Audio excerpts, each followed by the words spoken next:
Government employees trading ಮಾಡ್ಬೋದಾ, ಮಾಡಿದ್ರೆ ಏನೇನೆಲ್ಲ ಪ್ರಾಬ್ಲಮ್ಸ್ ಆಗುತ್ತೆ, ಅಂದರೆ ಏನು ಮಾಡಬೇಕು ಏನು ಮಾಡಬಾರ್ದು ಗೌರ್ಮೆಂಟ್ ಎಂಪ್ಲಾಯೀಸ್? ಇವಾಗ ನನ್ನ ಹತ್ರ ರಿಜಿಸ್ಟ್ರೇಷನ್ ಇಲ್ಲ, ಯಾವುದೇ ರೀತಿಯ ಸೆಬಿ ರಿಜಿಸ್ಟ್ರೇಷನ್ ಇಲ್ಲ, ಆದರೆ ನಾನು ಇಷ್ಟು ಪ್ರಾಫಿಟ್ ಮಾಡಿದ್ದೀನಿ, ನಾನು ಇಂಥ ರೆಕಮೆಂಡೇಶನ್ಸ್ ಎಲ್ಲ ಕೊಡ್ತೀನಿ ಅಂತ ನಾನು ಅಡ್ವರ್ಟೈಸ್ ಮಾಡ್ಕೊಳಕ್ ಹೋದ್ರೆ ಸೆಬಿ ರಿಜಿಸ್ಟರ್ಡ್ ಆಗೋದು ಹೇಗೆ? ಸೊ ಇವಾಗ ನಂದು ರಿಜಿಸ್ಟ್ರೇಷನ್ ಇದ್ದು ನನ್ನ ಸೆಬಿ ಸರ್ಟಿಫಿಕೇಟ್ ಎಲ್ಲ ಸಬ್ಮಿಟ್ ಮಾಡಿದ್ರೆ ಅವಾಗ ನನ್ನ ವಿಡಿಯೋಗೆ ರೆಸ್ಟ್ರಿಕ್ಟ್ ಮಾಡಲ್ಲ.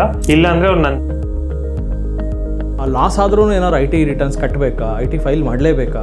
ಸರ್, ಈಗ ಲಾಂಗ್ ಟರ್ಮ್ ಕ್ಯಾಪಿಟಲ್ ಗೇನ್ಸ್ ನೀವು ಹೇಳ್ದಂಗೆ 10 ಲಕ್ಷ ಇತ್ತು, ಬಟ್ ಅದನ್ನ ಅವರು ತೋರಿಸ್ಲಿಲ್ಲ, ಹಾಗೆ ಫೈಲ್ ಮಾಡಿಬಿಟ್ರು ರಿಟರ್ನ್ ಆಫ್ ಇನ್ಕಮ್ ಅಂತ ಅನ್ಕೋಣ. ಸೊ ಇದೇನಾಗುತ್ತೆ, ಇನ್ಕಮ್ ಟ್ಯಾಕ್ಸ್ ಡಿಪಾರ್ಟ್ಮೆಂಟ್ ಪೋರ್ಟಲ್ ಅಲ್ಲಿ ತೋರಿಸ್ತಾ ಇರುತ್ತೆ ಇವರು 10 ಲಕ್ಷ ಟ್ರೇಡ್ ಮಾಡಿದ್ದಾರೆ ಅಂತಾನು ತೋರಿಸುತ್ತೆ. ಹೆಂಗ್ ತೋರಿಸುತ್ತೆ ಅನ್ನೋದು ಬಹಳ ಇಂಪಾರ್ಟೆಂಟ್. BPL ಕಾರ್ಡು ಇದೆ ಸರ್, ನಾವು ಟ್ರೇಡಿಂಗ್ ಮಾಡ್ತಾ ಇದ್ದೀವಿ, ನಾನು BPL ಕಾರ್ಡು ನಿಂತೋಗ್ಬಿಡುತ್ತಾ ಅಂತ ಕೇಳ್ತಾ ಇದ್ದಾರೆ. ಈಗ 100 ಜನಕ್ಕೆ ಒಂದೇ ಮೆಸೇಜ್ ಕಳಿಸ್ತೀನಿ ನಾನು, ಇವತ್ತು ಟಾಟಾ ಪವರ್ ಹಾಕಿ ಹತ್ತುತ್ತೆ ಅಂತ ಹೇಳ್ತೀನಿ. ಅಬ್ವಿಯಸ್ಲಿ 100 ಜನ ಹಾಕಿದ ತಕ್ಷಣ ಆಬ್ವಿಯಸ್ಲಿ ಡಿಮ್ಯಾಂಡ್ ಜಾಸ್ತಿ ಆಗುತ್ತೆ. 5% ಸ್ಕೀಮು, 3% ಸ್ಕೀಮು, ಸ್ಕೀಮಲ್ಲ ಅದು ಸ್ಕ್ಯಾಮು. ಸೊ ಹುಷಾರಾಗಿರಿ, ನಿಮ್ಮ ದುಡ್ಡನ್ನು ನಿಮ್ಮ ಡಿಮ್ಯಾಟ್ ಅಕೌಂಟಲ್ಲಿ ಇಟ್ಕೊಳ್ಳಿ. ಈ ಪಾಡ್ಕಾಸ್ಟ್ನ ಮೇನ್ ಗುರಿ ಬಂದು ಆಪ್ಷನ್ ಟ್ರೇಡರ್ಸು ಹಾಗೂ ಈಕ್ವಿಟಿ ಟ್ರೇಡರ್ಸ್ಗಳಿಗೆ, ಜೊತೆಗೆ ಟ್ರೇಡಿಂಗ್ನಲ್ಲಿ ನಿಜವಾಗ್ಲೂ ಟ್ಯಾಕ್ಸ್ ಕಟ್ಟಬೇಕಾ, ಎಷ್ಟು ನಾನು ಗೌರ್ಮೆಂಟ್ ಎಂಪ್ಲಾಯಿ, ನಾನು ಸಹ ಟ್ರೇಡಿಂಗ್ ಮಾಡಿದ್ರೆ ನನಗೆ ಏನೇನು ಅಫೆಕ್ಟ್ ಆಗುತ್ತೆ, ಸೊ ಈ ಪ್ರಶ್ನೆಗೂ ಉತ್ತರ ಸಿಗುತ್ತೆ. ಜೊತೆಗೆ ಸೆಬಿ ರಿಜಿಸ್ಟರ್ಡ್ RA ಸುಮ್ಮನೆ ಅನಧಿಕೃತ ಟಿಪ್ಸ್ ಕೊಡೋದು, ಅವ್ರಿಗೆಲ್ಲ ಏನೇನು ಪನಿಷ್ಮೆಂಟ್ ಆಗುತ್ತೆ, ಎಲ್ಲದ್ರ ಬಗ್ಗೆ ಡಿಸ್ಕಸ್ ಮಾಡೋಣ.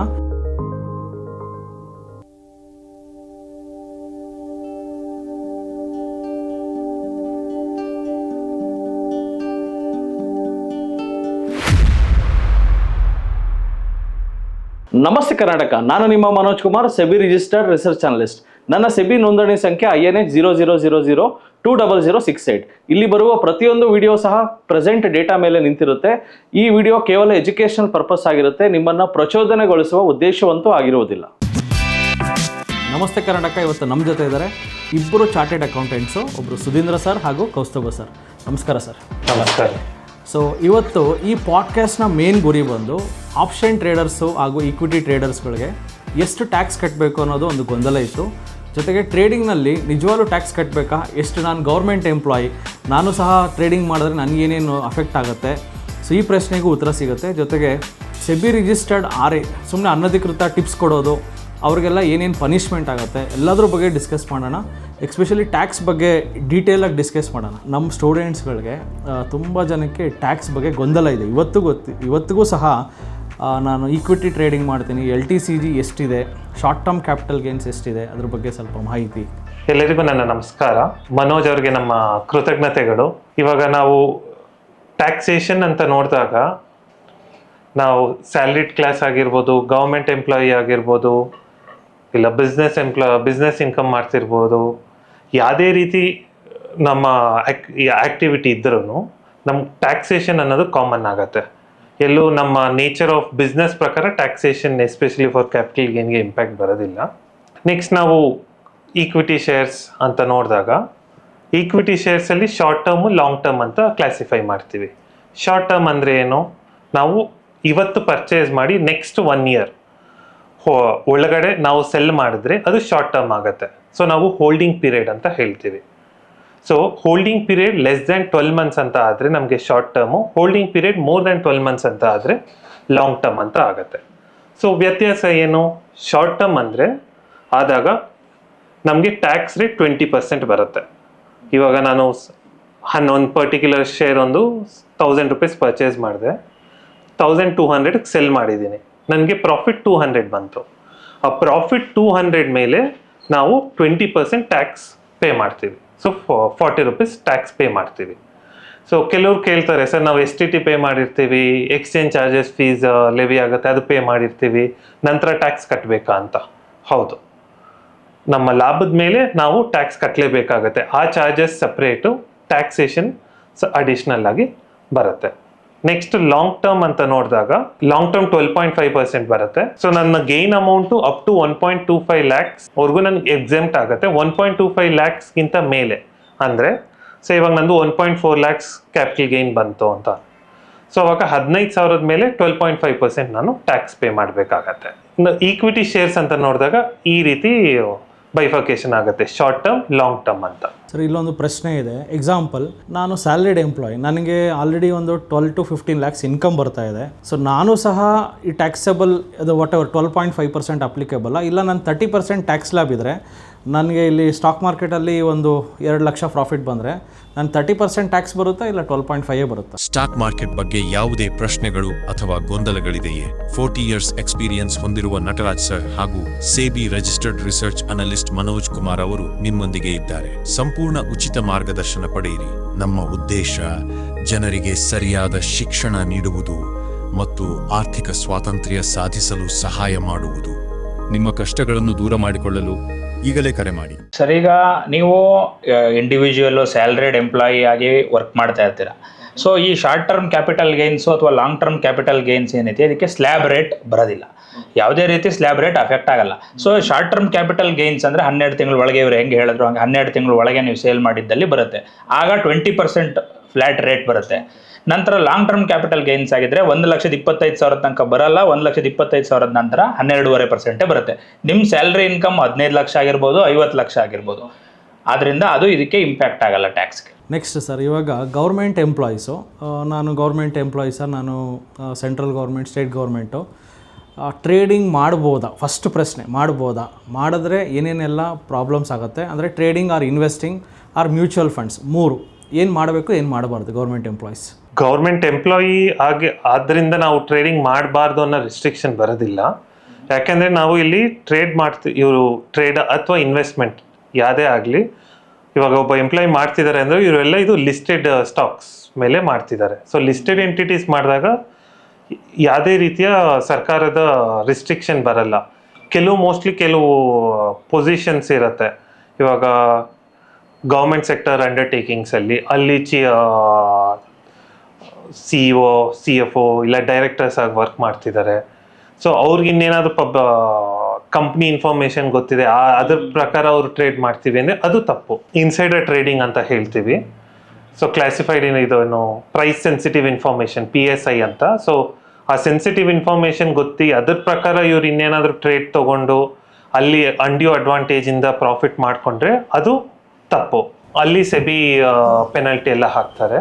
ಸೊ ಇದೇ ಅನಾಲಜಿ ನಾವು ಪ್ರೈವೇಟ್ ಕಂಪ್ನೀಸಲ್ಲೂ ಸೀನಿಯರ್ ಪೊಸಿಷನ್ಸಲ್ಲಿ ಇರ್ತಾರೆ, ಇಲ್ಲ ಅವ್ರಿಗೆ ಕಂಪ್ನಿ ಕೆಲವು ಇಂಟರ್ನಲ್ ಮ್ಯಾಟರ್ಸ್ ಗೊತ್ತಿರುತ್ತೆ, ಅದರ ಪ್ರಕಾರ ಅವ್ರು ಟ್ರೇಡ್ ಮಾಡಿದ್ರೆ ಅದು ತಪ್ಪಾಗುತ್ತೆ. ಅದು ಬಿಟ್ಟರೆ ಸಾಮಾನ್ಯವಾಗಿ ಅದೇ ರೀತಿಯ ರಿಸ್ಟ್ರಿಕ್ಷನ್ಸ್ ಬರಲ್ಲ. ಗೌರ್ಮೆಂಟ್ ಎಂಪ್ಲಾಯೀಸ್ F&O ಮಾಡ್ಬೋದಾ ಫ್ಯೂಚರ್ಸ್ ಆ್ಯಂಡ್ ಆಪ್ಷನ್ಸ್? ಯಾವುದೇ ರೀತಿಯ ರಿಸ್ಟ್ರಿಕ್ಷನ್ ಬರೋದಿಲ್ಲ ಸರ್. ಇದು as N taxation point of view business income ಅಂತ ಆಗತ್ತೆ. ಬಟ್ ನಾವೆಲ್ಲೂ ಎಲ್ಲಿ ಸರ್ಕಾರ ರಿಸ್ಟ್ರಿಕ್ಷನ್ ಹಾಕಿರೋದು ನಾವೆಲ್ಲೂ ನೋಡಿಲ್ಲ. But some people say futures and options ಮಾಡಿದ್ರೆ ಬಿಸ್ನೆಸ್ ಇನ್ಕಮ್ ಥರ ಆಗುತ್ತೆ. It will affect Form 16 reflect ಆಗುತ್ತಾ? ನಾವು ಫ್ಯೂಚರ್ಸ್ ಆ್ಯಂಡ್ ಆಪ್ಷನ್ಸ್ ಮಾಡಿ ಈಕ್ವಿಟಿಯಲ್ಲಿ ಗೇನ್ ಮಾಡಿದ್ರೆ LTCG, STCG ರಿಫ್ಲೆಕ್ಟ್ ಆಗಿಬಿಡುತ್ತಾ Form 16? ಸರ್, Form 16 ರಿಫ್ಲೆಕ್ಟ್ ಆಗೋದಿಲ್ಲ. ಯಾಕಂದರೆ Form 16 ಕೊಡೋದು ಬಂದು ಎಂಪ್ಲಾಯರ್ ಕೊಡ್ತಾನೆ.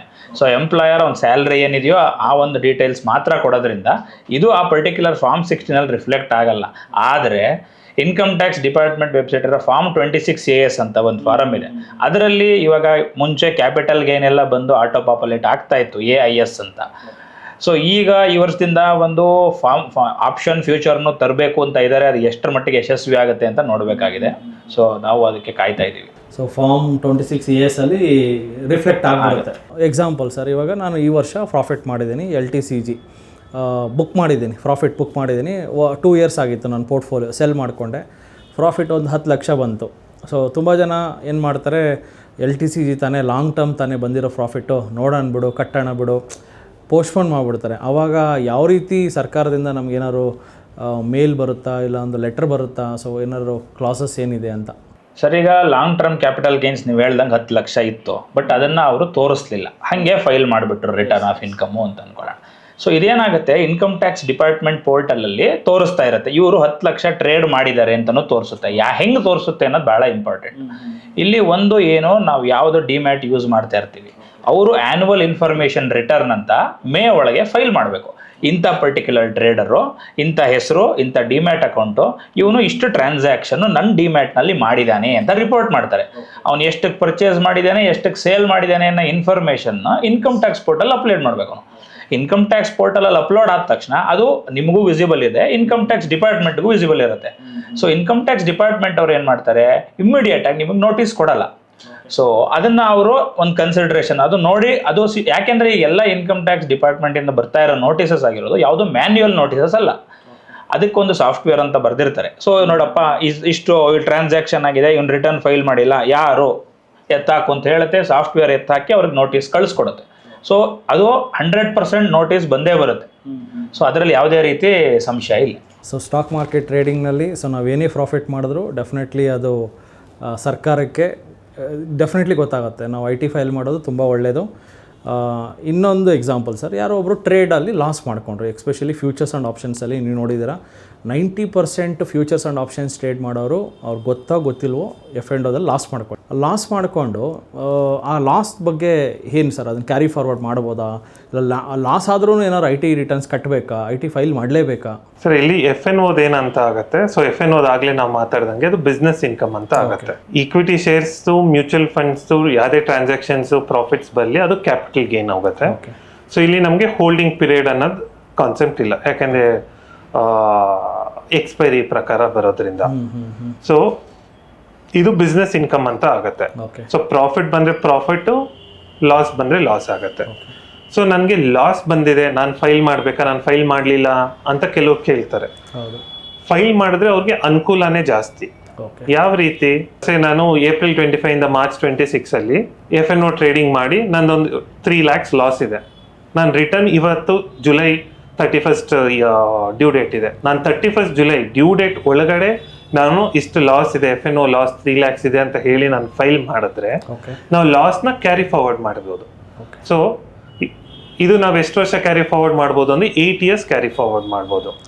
ನೆಕ್ಸ್ಟ್ ಇಯರ್ ನಾನು ಮತ್ತೆ F&O ಟ್ರೇಡಿಂಗ್ ಮಾಡಿದ್ದೀನಿ, ನಂದೊಂದು 2 lakhs ಪ್ರಾಫಿಟ್ ಬಂತು, ಅವಾಗ ಟ್ಯಾಕ್ಸ್ ಕಟ್ಟಬೇಕಾಗತ್ತೆ ನಾನು. ಆದರೆ ನಾನು ಇಲ್ಲಿ ಹಿಂದಿನ ವರ್ಷ 3 lakhs ಲಾಸ್ ಇದೆ ಅಂತ ತೋರಿಸಿರೋದ್ರಿಂದ ನೆಕ್ಸ್ಟ್ ಇಯರ್ 2 lakhs ಪ್ರಾಫಿಟ್ ಮೇಲೆ ಟ್ಯಾಕ್ಸ್ ಕಟ್ಟೋ ಅವಶ್ಯಕತೆ ಬರೋದಿಲ್ಲ.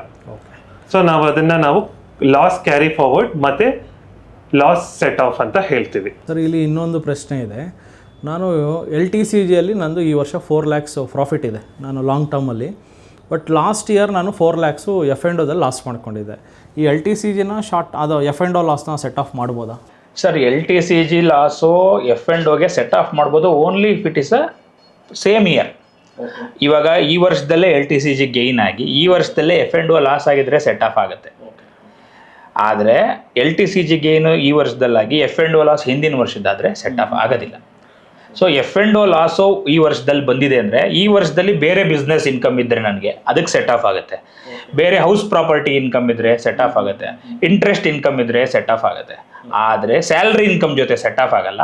ಬಟ್ ಕ್ಯಾರಿ ಫಾರ್ವರ್ಡ್ ಮುಂದಿನ ವರ್ಷಕ್ಕೆ ಇದೆ, ಈ ವರ್ಷದ ಲಾಸ್ನ ಮುಂದಿನ ವರ್ಷಕ್ಕೆ ತಗೊಂಡು ಹೋದ್ವಿ ಅಂದ್ಕೊಳ್ಳಿ, ಮುಂದಿನ ವರ್ಷ ನನಗೆ ಪ್ರಾಫಿಟ್ ಬರಬೇಕು ಅಂದರೆ ಬಿಸ್ನೆಸ್ ಇನ್ಕಮಲ್ಲೇ ಪ್ರಾಫಿಟ್ ಬರಬೇಕು. ಅಂದರೆ it might be future and option ಅಥವಾ ಎನಿ ಅದರ್ ಬಿಸ್ನೆಸ್ ನಾವು ಮಾಡ್ತಿದ್ದಲ್ಲಿ ಅದರ ಬಿಸ್ನೆಸ್ಸಿಂದ ಬಂದಿರೋ ಲಾಭನ ನಾವು ಅದಕ್ಕೆ ಸೆಟ್ ಆಫ್ ಮಾಡ್ಬೋದು. So even the same thing for ಇನ್ನೊಂದು ಪ್ರಶ್ನೆ ಇದೆ. ನಾನು ಶಾರ್ಟ್ ಟರ್ಮ್ ಕ್ಯಾಪಿಟಲ್ ಗೇನ್ಸಲ್ಲಿ ಈ ವರ್ಷ ಈಕ್ವಿಟಿ ಮಾಡೋಕ್ಕೆ ಹೋದೆ, ಟ್ರೇಡ್ ಆಗದೆ ಒಂದು 3 months ಸ್ಟಾಕ್ ಎದೊಳ್ಳಿಲ್ಲ, ಲಾಸ್ ಆಯಿತು, ಲಾಸ್ ಬುಕ್ ಮಾಡಿದೆ. ಅದು STCG ಲಾಸ್ ಬುಕ್ ಆಯಿತು. STCGನ ಬರೋ ವರ್ಷ ಬರೋ LTCGಗೆ ಫೈಲ್ ಮಾಡ್ಬೋದಾ? LTCGನ ನಾವು ಸೆಟ್ ಆಫ್ ಮಾಡ್ಬೋದಾ? LTCG ಬಂದಿರೋದನ್ನ STCL ಲಾಸ್ ಬಂದಿರೋದು ಫಸ್ಟ್ ವರ್ಷ, ಸೆಕೆಂಡ್ ವರ್ಷದಲ್ಲಿ ಬಂದಿರೋ ಗೈನ್ನ ಆಫ್ಸೆಟ್ ಮಾಡ್ಬೋದು, ಯಾವುದೇ ರೀತಿ ತೊಂದರೆ ಇಲ್ಲ. ಸೊ ಅಂದರೆ ಈಕ್ವಿಟಿ ಟ್ರೇಡಿಂಗಲ್ಲಿ ನಮಗೆ ಈಕ್ವಿಟಿ ಶಾರ್ಟ್ ಟರ್ಮ್ ಆಗಿರೋ ಲಾಂಗ್ ಟರ್ಮ್ ಆಗ್ಬೋದು, ಸೆಟ್ ಆಫ್ ಈಸಿಲಿ ಉಲ್ಟಾ ಬರಲ್ಲ. ಸಪೋಸ್ STCG ಬಂದು LTCL ಇತ್ತು ಹಿಂದಿನ ವರ್ಷ ಲಾಂಗ್ ಟರ್ಮ್ ಕ್ಯಾಪಿಟಲ್ ಲಾಸ್ ಇತ್ತು, ಈ ವರ್ಷ ಶಾರ್ಟ್ ಟರ್ಮ್ ಕ್ಯಾಪಿಟಲ್ ಗೇನ್ ಬಂತು, ಆಫ್ಸೆಟ್ ಮಾಡೋಕ್ಕಾಗತ್ತಾ? ಇಲ್ಲ. ಅದು otherwise it is possible. STCG ಇಂದ LTCG ಪಾಸಿಬಲ್ ಇದೆ, STCL ಇಂದ LTCG ಪಾಸಿಬಲ್ ಇದೆ, STCG ಇಂದ LTCL ಪಾಸಿಬಲ್ ಇಲ್ಲ. ಲಾಸ್ಟ್ ಇಯರ್ LTCG ಲಾಸ್ ಇತ್ತಲ್ಲ, ಅದನ್ನ ನೆಕ್ಸ್ಟ್ ಇಯರ್ ಬರೋ LTCG ಪ್ರಾಫಿಟ್ ಆರ್ 2 years ಬಿಟ್ಟು ಬರೋ LTCGಗೆ ಸೆಟ್ ಆಫ್ ಮಾಡ್ಬೋದು.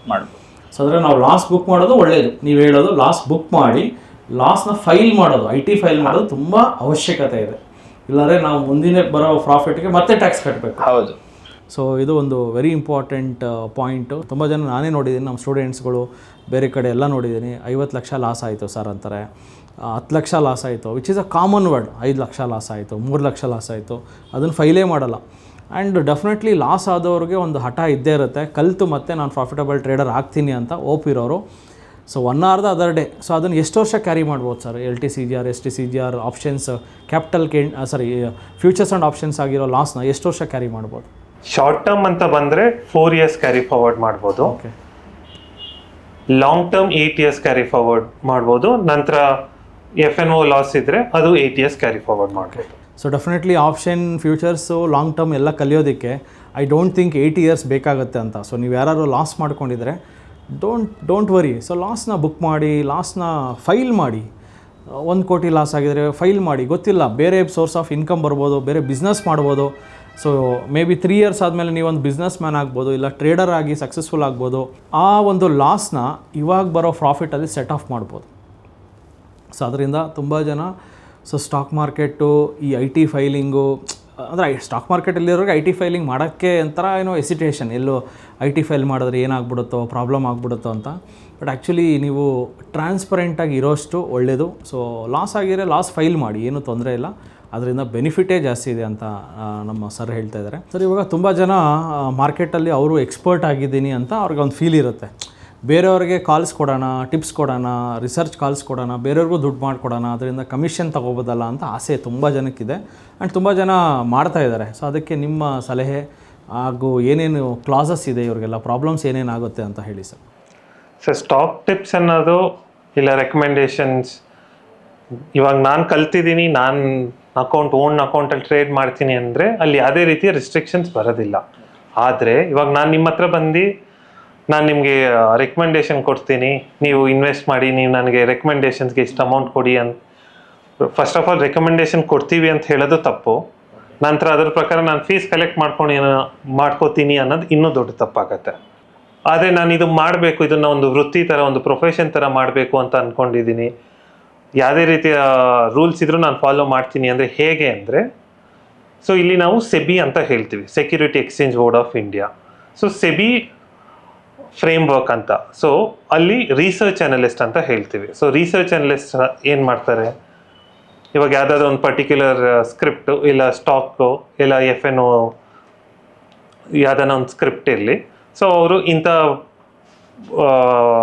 ರೇಂಜಲ್ಲಿ ಪರ್ಚೇಸ್ ಮಾಡಬೇಕು, 100 to 120 ರೇಂಜಲ್ಲಿ ಪರ್ಚೇಸ್ ಮಾಡಿ 6 months ಹೋಲ್ಡ್ ಮಾಡಿ. So target price around 170 to 180. So ಈ ರೀತಿ ಡೀಟೇಲ್ಸ್ ಕೊಟ್ಟು ಅವ್ರು ರೆಕಮೆಂಡೇಶನ್ ಕೊಡ್ತಾರೆ. ಅದರ ಜೊತೆ ನೀವು ಅಡಿಷ್ನಲ್ ಆಗಿ ಬೇಸಿಸ್ ಏನು, ಇವಾಗ ಟೆಕ್ನಿಕಲ್ ಬೇಸಿಸ್ ಮೇಲೆ ನೀವು ರಿಸರ್ಚ್ ಕೊಟ್ಟಿದ್ದೀರಾ, ಇಲ್ಲ ಫಂಡಮೆಂಟಲ್ ಅನಾಲಿಸಿಸ್ಸಾ, ಅದರದ್ದು ಒಂದು ನೋಟು ನೀವು ಕೊಡಬೇಕಾಗತ್ತೆ. ನೀವು ಏನಕ್ಕೆ ಇವತ್ತು ನಾನು 100 to 120 ರೇಂಜಲ್ಲಿ ಪರ್ಚೇಸ್ ಮಾಡಿದ್ರೆ ಇನ್ನು 6 ತಿಂಗಳ ನಂತರ 170 to 180 ಹೋಗುತ್ತೆ ಅಂತ ನಾನು ಏನಕ್ಕೆ as A research analyst calculation ಮಾಡಿದ್ದೀನಿ ಅನ್ನೋದನ್ನು ನಾವು, ಆ ಅಸಂಪ್ಷನ್ನ ನಾವು ಕೊಡಬೇಕಾಗತ್ತೆ ಕ್ಲೈಂಟ್ಸ್ಗೆ. ಸೊ ಇದು ನಾವು ರಿಜಿಸ್ಟ್ರೇಷನ್ ಅಂತ ಹೇಳ್ತೀವಿ, ಸೆಬಿ ಜೊತೆ ಅದು ನಾವು ತಗೋಬೇಕು.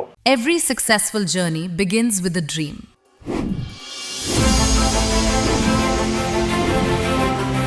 For Anjaneya Manoj Kumar, that dream started in a humble middle-class family. 2016 Bosch ಕಂಪ್ನಿಗೆ ಕೆಲಸಕ್ಕೆ ಸೇರಿಕೊಂಡೆ. ಏನಾದರೂ ಮಾಡಿ ಒಂದು ಟ್ರೇಡಿಂಗ್ನ ಕೆರಿಯರ್ ಮಾಡ್ಕೋಬೇಕಂತ ಒಂದು ಹಠ, ಛಲ, ಒಂದು ಹುಚ್ಚುತನ ಅಂತಲೂ ಕರಿಬೋದು. Today, that dream is TD Academy. With 10 branches across Karnataka and over 70,000 students empowered across the globe, stock market ಶಿಕ್ಷಣ ತುಂಬ ಕಡಿಮೆ ಇದೆ. his mission remains clear. Stock market ಇನ್ಸ್ಟಿಟ್ಯೂಟ್ನ ಸ್ಟಾರ್ಟ್ ಮಾಡಿದ್ವಿ 2016ರಲ್ಲಿ. ಜಸ್ಟ್ 10x10 ಆಫೀಸಲ್ಲಿ ಸ್ಟಾರ್ಟ್ ಮಾಡಿರೋ ಸಂಸ್ಥೆ ಇವತ್ತು ಕರ್ನಾಟಕದಲ್ಲಿ ದೊಡ್ಡ ಎಂಪೈರ್ ಆಗಿ ಬೆಳೆದು ನಿಂತಿದೆ. 10 ಬ್ರಾಂಚ್ ಇದೆ, 60 ಜನ ಸಿಬ್ಬಂದಿ ಇದ್ದಾರೆ. To help people learn, invest and grow with confidence. ಪ್ರತಿ ಜಿಲ್ಲೆಗೂ TD ಅಕಾಡೆಮಿ ಬರಬೇಕು. ಸ್ಟಾಕ್ ಮಾರ್ಕೆಟ್ ಫೀಲ್ಡ್ನಲ್ಲಿ ಮ್ಯೂಚುವಲ್ ಫಂಡ್ ಹಾಗೂ ಬ್ರೋಕಿಂಗ್ ಸಂಸ್ಥೆನ ಓಪನ್ ಮಾಡಬೇಕಂತ ನಮ್ಮ ದೊಡ್ಡ ಗುರಿ ಇದೆ. And this is just the beginning. His vision is to empower every Indian with financial knowledge.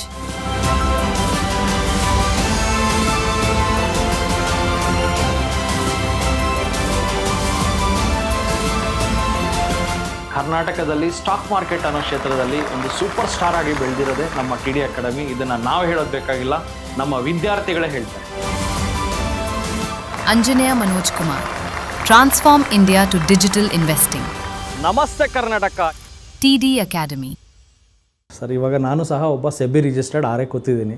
So I know the procedure. ಈ ಥರ ತುಂಬ ಪ್ರೋಸೆಸ್ ಇದೆ. ಡೆಫಿನೆಟ್ಲಿ ಅದು ಮಾಡಿದ್ರೆ ಏನೇ ಒಂದು ರಿಸರ್ಚ್ ಕಾಲ್ಸ್ ಕೊಡೋಕ್ಕಿಂತ ಮುಂಚೆ ತುಂಬ ಅನಲೈಸ್ ಮಾಡಿ ಕೊಡಬೇಕಾಗತ್ತೆ. And there are certain people ಇವತ್ತು ಸರ್ ನಮ್ಮ ಸೊಸೈಟಿಯಲ್ಲಿ ರಿಜಿಸ್ಟ್ರೇಷನು ಇರಲ್ಲ, ಕ್ವಾಲಿಫಿಕೇಷನು ಇರಲ್ಲ. ದೇ ವಿಲ್ ಬಿ ಒಂದು 10ನೇ ಕ್ಲಾಸ್ ಓದಿರ್ತಾರೆ, ಅನ್ಎಜುಕೇಟೆಡ್ಸು ಆರ್ ಪ್ರಾಪರ್ ಕ್ವಾಲಿಫಿಕೇಷನ್ ಇಲ್ಲ. ಜಸ್ಟ್ ಏನಂದರೆ ಅವ್ರಿಗೆ ಈ ಆಪ್ಷನ್ಸ್ ಅನ್ನೋದು ಕ್ರೇಜ್ ಇರುತ್ತೆ ಜನಕ್ಕೆ.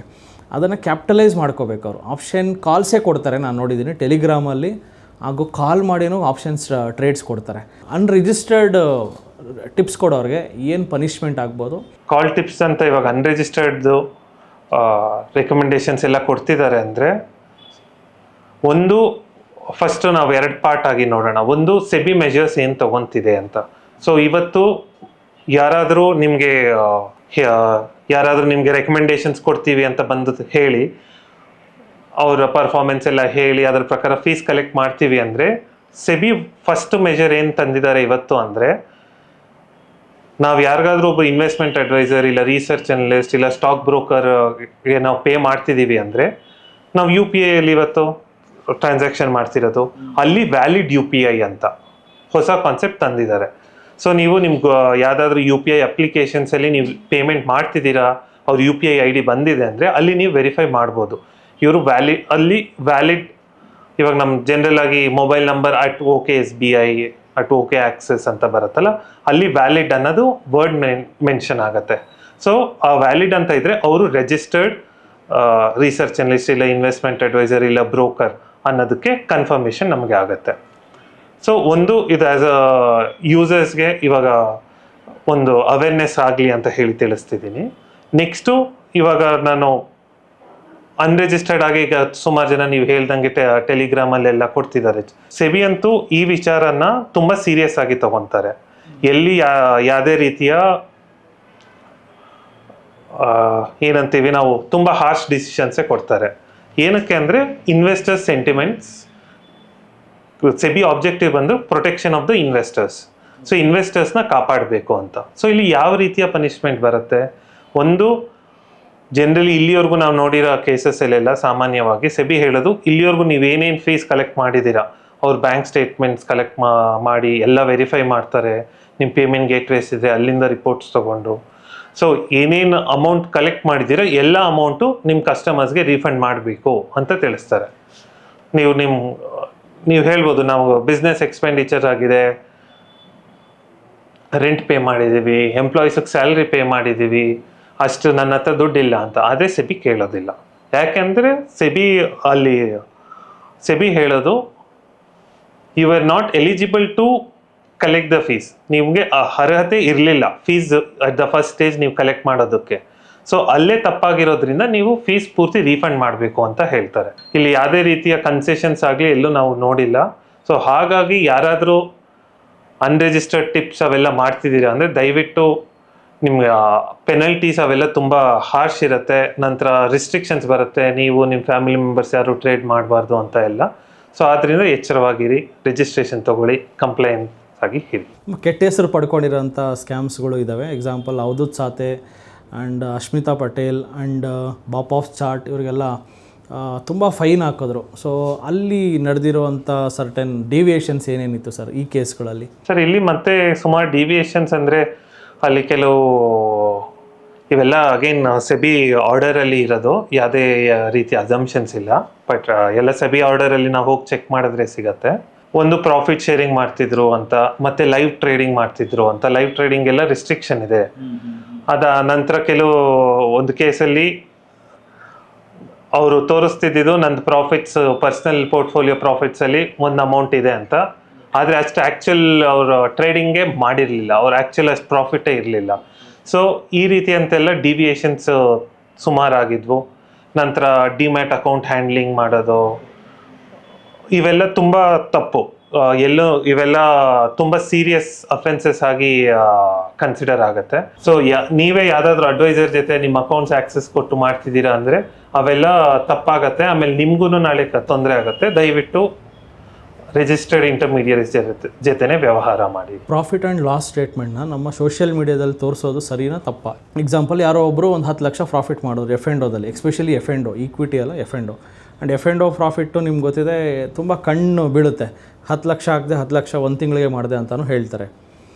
ಈ ಪ್ರಾಫಿಟ್ನ ನಾವು ಸೋಷಿಯಲ್ ಮೀಡಿಯಾದಲ್ಲಿ ಹಾಕಿದ್ರೆ so what are the implications from SEBI? Sir, ಇಲ್ಲಿ ನಾನು ಸೆಬಿ ಮೆಜರ್ಸ್ ಅಂತ ಆಗಲೇ ಹೇಳ್ತಿದ್ನಲ್ಲ, ಸೊ ಇನ್ನೊಂದು ಮೆಜರ್ ಏನು ಮಾಡಿದ್ದಾರೆ ಅಂದರೆ, ಇವಾಗ ನನ್ನ ಹತ್ರ ರಿಜಿಸ್ಟ್ರೇಷನ್ ಇಲ್ಲ, ಯಾವುದೇ ರೀತಿಯ ಸೆಬಿ ರಿಜಿಸ್ಟ್ರೇಷನ್ ಇಲ್ಲ, ಆದರೆ ನಾನು ಇಷ್ಟು ಪ್ರಾಫಿಟ್ ಮಾಡಿದ್ದೀನಿ, ಇಷ್ಟು ನಾನು ಇಂಥ ರೆಕಮೆಂಡೇಶನ್ಸ್ ಎಲ್ಲ ಕೊಡ್ತೀನಿ ಅಂತ ನಾನು ಅಡ್ವರ್ಟೈಸ್ ಮಾಡ್ಕೊಳಕ್ಕೆ ಹೋದರೆ, ಇವತ್ತು ಸೆಬಿ ಸೋಷಿಯಲ್ ಮೀಡಿಯಾ ಪ್ಲ್ಯಾಟ್ಫಾರ್ಮ್ಸ್ಗೆ ಇನ್ಸ್ಟ್ರಕ್ಷನ್ಸ್ ಕೊಟ್ಟಿದ್ದಾರೆ. ಸೊ ಅವರು ರೆಗ್ಯುಲೇಟ್ ಮಾಡಬೇಕು ಯಾವ ರೀತಿ ಕಂಟೆಂಟು ಇನ್ಸ್ಟಾಗ್ರಾಮಲ್ಲಾಗಲಿ, ಫೇಸ್ಬುಕ್ಲಾಗಲಿ, ಯೂಟ್ಯೂಬಲ್ಲಾಗಲಿ ಪಬ್ಲಿಷ್ ಆಗ್ತಿದೆ ಅಂತ. ಸೊ ಇವಾಗ ನಂದು ರಿಜಿಸ್ಟ್ರೇಷನ್ ಇದ್ದು ನನ್ನ ಸೆಬಿ ಸರ್ಟಿಫಿಕೇಟ್ ಎಲ್ಲ ಸಬ್ಮಿಟ್ ಮಾಡಿದರೆ ಆವಾಗ ಸೋಷಿಯಲ್ ಮೀಡಿಯಾ ಪ್ಲ್ಯಾಟ್ಫಾರ್ಮ್ಸ್ ನನ್ನ ವೀಡಿಯೋಗೆ ರೆಸ್ಟ್ರಿಕ್ಟ್ ಮಾಡಲ್ಲ, ಇಲ್ಲಾಂದರೆ ಅವ್ರು ನನ್ನ ವೀಡಿಯೋಗೆ ರೆಸ್ಟ್ರಿಕ್ಟ್ ಮಾಡ್ತಾರೆ. ಸೊ ಇವಾಗ ನಾನು ಆ್ಯಸ್ ಎ ರಿಜಿಸ್ಟರ್ಡ್ ಆರಿ ನಾನು ಸಬ್ಮಿಟ್ ಮಾಡ್ಬೋದಾ ಅಂದರೆ, ಅಲ್ಲಿ ಹೊಸ ಕಾನ್ಸೆಪ್ಟ್ನ ಇಂಟ್ರೊಡ್ಯೂಸ್ ಮಾಡಿದ್ದಾರೆ. ಸೊ ಈ ಥರ ಈವೆಂಟ್ಸ್ ಜಾಸ್ತಿ ಆಗ್ತಿತ್ತು ಅಂತ ಹೇಳಿ, ಸೊ ಅಲ್ಲಿ ಏನು ಅಂದರೆ ಪರ್ವಾ ಅಂತ ಪರ್ಫಾರ್ಮೆನ್ಸ್ ರಿವ್ಯೂ ಏಜೆನ್ಸಿ, ಸೊ ಒಂದು ಏಜೆನ್ಸಿನ ಸೆಬಿ ನೋಟಿಫೈ ಮಾಡಿದೆ. ಆ ಏಜೆನ್ಸಿಯಲ್ಲಿ ರಿಜಿಸ್ಟ್ರೇಷನ್ ತೊಗೊಂಡು ಡೀಟೇಲ್ಸ್ ಸಬ್ಮಿಟ್ ಮಾಡಿ ಆವಾಗ ಅವ್ರು ಸರ್ಟಿಫೈ ಮಾಡ್ತಾರೆ, ಹೌದು ನಂದು ಇಷ್ಟು ಪರ್ಫಾರ್ಮೆನ್ಸ್ ಇದೆ ಅಂತ. ಅದನ್ನು ನಾನು ನನ್ನ ಫೇಸ್ಬುಕ್ಕು, ಯೂಟ್ಯೂಬ್ ಎಲ್ಲ ಕಡೆ ಹ್ಯಾಂಡಲಲ್ಲಿ ಪಬ್ಲಿಷ್ ಮಾಡ್ಬೋದು. ಇಲ್ಲ ಅಂದರೆ ನಾನು ಮಾಡೋದಕ್ಕಾಗೋದಿಲ್ಲ. Even if I am registered RA, approval ಇಲ್ದಿರ ನಾನು ಮಾಡೋದಕ್ಕಾಗೋದಿಲ್ಲ. ಸೊ ಅನ್ರಿಜಿಸ್ಟರ್ಡ್ ಅವರು ಸಹ ಮಾಡೋಂಗಿಲ್ಲ. ಆ್ಯಂಡ್ ತುಂಬ ಜನಕ್ಕೆ ತುಂಬ ದಿನಗಳಿಂದ ಕಾಡ್ತಾ ಇರೋ ಪ್ರಶ್ನೆ ಸರ್, ಇವಾಗ ಸೆಬಿ ರಿಜಿಸ್ಟರ್ಡ್ ಆಗೋದು ಹೇಗೆ, ಅದು ಪ್ರೋಸೆಸ್ ಏನಿದೆ, ಅದಕ್ಕೆ ಎಲಿಜಿಬಿಲಿಟಿ ಕ್ರೈಟೀರಿಯಾ ಏನಿದೆ? ಸರ್, ಇವಾಗ ನಾವು ಜನರಲ್ ಆಗಿ ರಿಸರ್ಚ್ ಅನಲಿಸ್ಟ್ ಅಂತ ಏನು ಇವಾಗ ಮಾತಾಡ್ತಿದ್ದೀವಿ, ಸೊ ರಿಸರ್ಚ್ ಅನಲಿಸ್ಟ್ ಅಂತ ಒಂದು ಟೈಪ್ ಆಫ್ ಇಂಟರ್ಮೀಡಿಯರಿ ಅಂತ ಹೇಳ್ತೀವಿ. ಸೊ ರಿಸರ್ಚ್ ಅನಲಿಸ್ಟ್ ರಿಜಿಸ್ಟ್ರೇಷನ್ ಬೇಕು ಅಂದರೆ, ಸೊ ಇವತ್ತು ನಾವು ಡೈರೆಕ್ಟಾಗಿ ಸೆಬಿ ಹತ್ರ ಎಲ್ಲ ಅಪ್ಲಿಕೇಶನ್ ಹಾಗೆ ಕಾಂಟ್ಯಾಕ್ಟ್ ಮಾಡೋ ಅವಶ್ಯಕತೆ ಇಲ್ಲ. BScಗೆ ನಾವು ಡಾಕ್ಯುಮೆಂಟ್ಸ್ನ ಸಬ್ಮಿಟ್ ಮಾಡ್ತೀವಿ. ಸೊ ಅಲ್ಲಿ ಒಂದು ಪ್ರೋಸೆಸ್ ಚೆಕ್ ಲಿಸ್ಟ್ ಇದೆ, ಆ ಚೆಕ್ ಲಿಸ್ಟ್ನ ಫಾಲೋ ಮಾಡ್ಕೊಂಡು ಹೋಗಿ ನಾವೇ ಸಬ್ಮಿಟ್ ಮಾಡ್ಬೋದು. ಆದರೆ ಕೆಲವು ನಾವು ಪ್ರೀ ರೆಕ್ವಿಸಿಟ್ಸ್ ಅಂತ ಹೇಳ್ತೀವಿ. ಸೊ ಮಿನಿಮಮ್ ಏನೇನು ಕ್ರೈಟೀರಿಯಾಸ್ ನಾವು ಫಾಲೋ ಆಗಿರಬೇಕು to become eligible to register as a research analyst ಅಂತ. ಸೊ ಅಲ್ಲಿ ಬಂದಾಗ ಫಸ್ಟ್ ನಾವು ಮಿನಿಮಮ್ ಗ್ರ್ಯಾಜುಯೇಟ್ ಆಗಿರಬೇಕು. ನಂತರ NISM ಸೀರೀಸ್ 15 ಅಂತ ಬರುತ್ತೆ ರಿಸರ್ಚ್ ಅನಲಿಸ್ಟ್ಗೆ. ಸೊ ಆ ಸರ್ಟಿಫಿಕೇಷನ್ ಎಕ್ಸಾಮ್ ಕಂಪ್ಲೀಟ್ ಆಗಿರಬೇಕು. ನಂತರ ವರ್ಕ್ ಎಕ್ಸ್ಪೀರಿಯನ್ಸು ಮುಂಚೆ ರಿಕ್ವೈರ್ಮೆಂಟ್ ಇತ್ತು, ಇವತ್ತು ಯಾವುದೇ ರೀತಿಯ ವರ್ಕ್ ಎಕ್ಸ್ಪೀರಿಯನ್ಸ್ ರಿಕ್ವೈರ್ಮೆಂಟ್ ಇಲ್ಲ.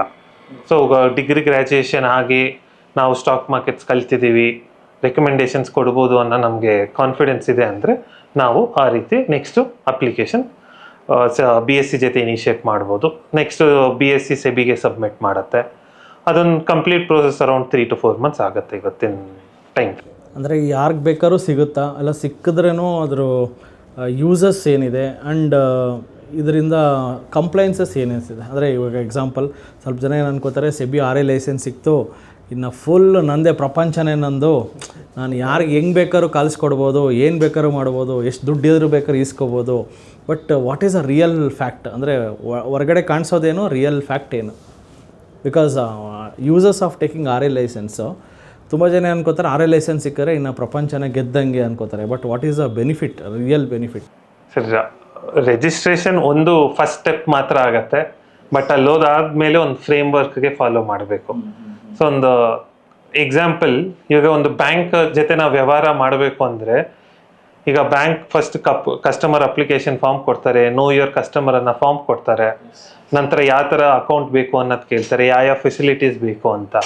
ಸೊ ಅದೇ ರೀತಿ ಇಲ್ಲಿ ಕೂಡ ರೆಗ್ಯುಲೇಷನಲ್ಲಿ ಪ್ರಿಸ್ಕ್ರೈಬ್ ಆಗುತ್ತೆ.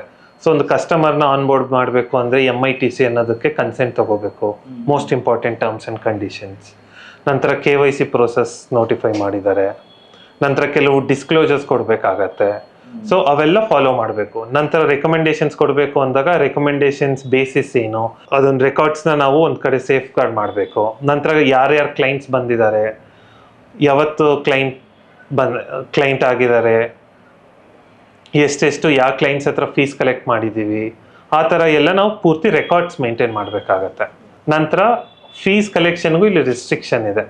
1.51 lakhs ಪ್ಲಸ್ GST ವರ್ಗೂ ಮಾತ್ರ ನಾವು ಕಲೆಕ್ಟ್ ಮಾಡೋಕ್ಕಾಗುತ್ತೆ, GST ರಿಜಿಸ್ಟ್ರೇಷನ್ ಇದ್ದರೆ. ಇಲ್ಲಾಂದರೆ maximum 1.51 lakhs per annum per client collect ಮಾಡ್ಬೋದು, ಅದಕ್ಕಿಂತ ಹೆಚ್ಚಿಗೆ ಕಲೆಕ್ಟ್ ಮಾಡೋದಕ್ಕೆ ಬರೋದಿಲ್ಲ.